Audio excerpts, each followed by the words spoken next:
నమస్తే, నేను Yogita. Welcome to సత్యాగ్రహి. రాజకీయం అంటేనే మాయాజాలం.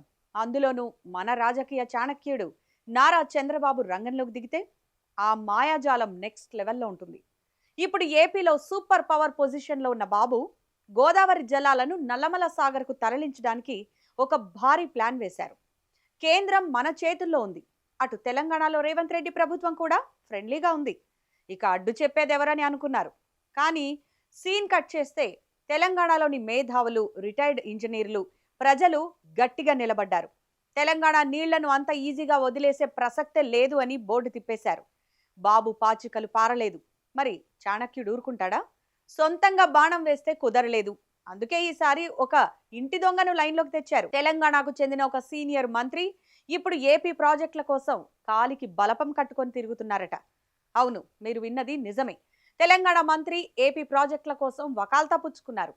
ఈ ఇంట్రెస్టింగ్ కథ ఏంటో ఇప్పుడు లోతుగా విశ్లేషిద్దాం. స్కిప్ చేయకుండా లాస్ట్ దాకా ఈ వీడియో చూడండి. అసలు కథ ఎక్కడ మొదలైందంటే, మొన్న కర్ణాటకలో తుంగభద్ర డ్యామ్ గేట్లు విరిగిపోతే బాగు చేయడానికి ముగ్గురు సీఎంలు కలిశారు కదా. అక్కడే అసలైన స్కెచ్ పడింది. ఆ మీటింగ్కు మన తెలంగాణ నుంచి ఒక సీనియర్ మంత్రి కూడా వెళ్లారు. ఈ మంత్రికి అటు తెలంగాణ ముఖ్య నేతతోనూ తిరుగులేని అనుబంధం ఉంది. ఇటు చంద్రబాబుతో ఏకంగా 40 ఏళ్ల నాటి పాత దోస్తీ ఉందట. మంత్రి అక్కడ డ్యామ్ గేట్లను చూడటం పక్కన పెట్టి తెలంగాణకు చెందిన రిటైర్డ్ ఇంజనీర్ల ఫోరం ప్రతినిధులను సైడ్కు పిలిపించారు. పిలిచి ఏం చెప్పారో తెలుసా? చూడండి, నేను ఇద్దరు సీఎంలకు అధికారిక దూతగా మాట్లాడుతున్నా. నల్లమల సాగర్ విషయంలో తెలంగాణ నుంచి ఎలాంటి అభ్యంతరాలు రాకూడదు. చూసి చూడనట్టు వెళ్లిపోవాలని ఆదేశాలు జారీ చేశారట. అబ్బా, ఏం ఐడియా అండి! తెలంగాణలో మంత్రి పదవి అనుభవిస్తూ ఏపీ ప్రాజెక్టుకు అడ్డు చెప్పొద్దని తెలంగాణ ఇంజనీర్లకే క్లాస్ పీకుతున్నారు. చంద్రబాబు, రేవంత్ రెడ్డి ఇద్దరూ ఒక్కటే.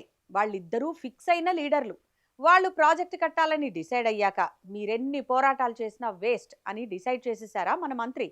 ఇక్కడ అసలైన ట్విస్ట్ ఏంటంటే, ఈ సీనియర్ మంత్రి తన సుదీర్ఘ రాజకీయ జీవితంలో తెలంగాణ ప్రాజెక్టుల గురించి గాని, కృష్ణా గోదావరి నీళ్లలో తెలంగాణకు జరుగుతున్న అన్యాయాల గురించి గాని ఏనాడైనా నోరు విప్పి మాట్లాడారా అంటే ఓహో, నో ఛాన్స్.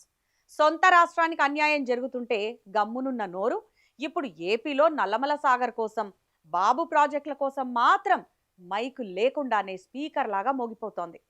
స్వయంగా ఆయన సొంత పార్టీ శ్రేణులే ముక్కున వేలేసుకుంటున్నాయట. మన నీళ్ల గురించి ఎప్పుడూ మాట్లాడలేదు, ఇప్పుడేంటి ఏపీ ప్రాజెక్టుల కోసం ఇంతలా కాలికి బలపం కట్టుకొని తిరుగుతున్నారు అని గుసగుసలాడుకుంటున్నారు. ఎందుకంటే చంద్రబాబు ఇప్పుడు కేంద్రంలో చాలా కీ రోల్ ప్లే చేస్తున్నారు. కింగ్ మేకర్ కదా. అక్కడి నుంచి పర్మిషన్లు, పైసలు అన్నీ ఆయన తెచ్చుకుంటారు. కాబట్టి మనం అడ్డు చెప్పకూడదు అనేది ఈ మంత్రి లాజిక్. అంటే పక్క రాష్ట్రానికి కేంద్రం నిధులిస్తే మన నీళ్లను కూడా వాళ్ళకి ధారపోసేయాలా ఏంటి మంత్రి గారు? అయితే మన మంత్రి ఇంజనీర్లను లొంగ తీసుకోవడానికి ఒక బంపర్ ఆఫర్ కూడా ఇచ్చారట. మీరు గనక ఏపీ ప్రాజెక్టులకు అభ్యంతరం చెప్పకపోతే ఏపీ ప్రభుత్వం తెలంగాణకు సహకరించేలా నేను చూస్తా. అంతేకాదు, మీలో ఎవరైతే ఈ ప్రాజెక్టులకు సహకరిస్తారో వాళ్లను 2 ప్రభుత్వాల్లో పెద్ద పెద్ద పోస్టుల్లో సలహాదారులుగా పెట్టించే బాధ్యత నాది అని ఆశ చూపించారట.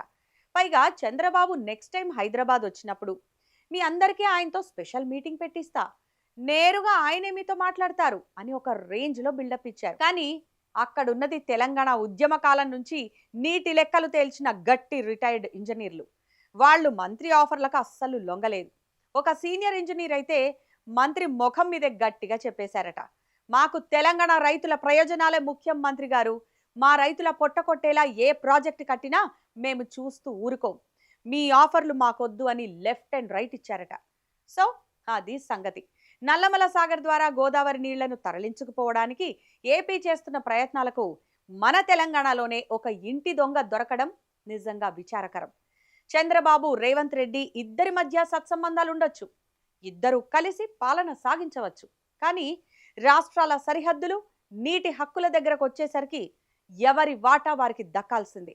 అధికారం చేతిలో ఉంది కదా అని తెలంగాణ మేధావులను, ఇంజనీర్లను మేనేజ్ చేయాలని చూస్తే మాత్రం కుదరదు అని ఈ ఇన్సిడెంట్తో తేలిపోయింది. మరి సొంత రాష్ట్ర ప్రయోజనాలను పక్కన పెట్టి పక్క రాష్ట్రం కోసం వకాల్తా పుచ్చుకున్న సీనియర్ మంత్రి ఎవరు? ఆయన పేరు త్వరలోనే బయటకు రాక మానదు.